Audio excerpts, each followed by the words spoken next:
Hi friends, ఈ మూటలు ఏంటో చూస్తున్నారా? అవి మా నెల సరుకులు, కిరాణా సరుకులు అన్నమాట. సో ఈ మంత్కి కావాల్సినవి మొత్తం తెచ్చేసుకుంటాను నేను. ఎందుకంటే మేము విలేజ్లో ఉంటాం కదండి. సో అన్నీ దొరుకుతాయి, కానీ ఒక్కసారిగా తెచ్చుకుంటాము. ఎలాగో నెల మొత్తం కావాలి కదా, రోజు షాప్కి వెళ్ళాలంటే కుదరదు. అదే తెచ్చి పెట్టేసుకున్నాం అనుకోండి, నెల మొత్తం సరిపోతాయి అన్నమాట. ఒకటి అర తగ్గితే అవి మాత్రమే ఇక్కడ తెచ్చుకుంటాము. అది నాకు అలవాటు.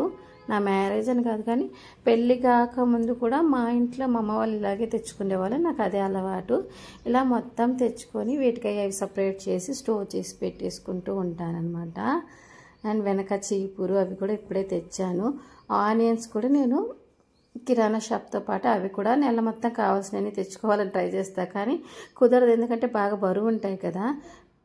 3 కేజీలు తెచ్చుకుంటాను. అవి చాలా మాకు మధ్యలో ఇక్కడ ఊర్లో తీసుకుంటాను. ఇప్పి నూడిల్స్ చూసారా, నేనైతే అది హైలీ వద్దు, తినొద్దనే చెప్తా. ఎందుకంటే అంత హెల్త్కి మంచిది కాదు. కానీ పిల్లల కోసం ఒక్క ప్యాకెట్ తెస్తా. నెలకి ఒక్క ప్యాకెటే అనమాట. అయిపోతే అదేమో పల్లీల నూనె అండి, పచ్చడి చేద్దాము తెచ్చా. ఇలా ఇవేమో రైస్ని తెచ్చుకుంటే మేము వడ్ల బియ్యం తింటాం కదా. సో నార్మల్గా ఎప్పుడన్నా బగారా రైస్ తీసుకోవాలంటే సరిపోతుంది అన్నట్లు తెచ్చానమాట. ఇట్లా చాలా ఏదైతే కావాలో ఇలా తెచ్చుకుంటే కొంచెం సేవింగ్స్, టైం సేవ్ అవుతుంది, మనీ సేవ్ అవుతుంది. సో అందుకని ఇలా తెచ్చుకుంటాను. ఇంకా ఆ బాక్స్లో ఆయిల్ ప్యాకెట్స్ ఉన్నాయన్నమాట. ఇలా ఇవన్నీ ఇక్కడ పెట్టిన తర్వాత వీటికి అవి సపరేట్ చేసి సర్దేసరికి 2 hours పట్టింది నాకు. ఇదండి. సో మీరు ఎలా తెచ్చుకుంటారు? మీరైతే ఇలాంటి మంచి మంచి వీడియోస్ కోసం ప్లీజ్ సబ్స్క్రైబ్.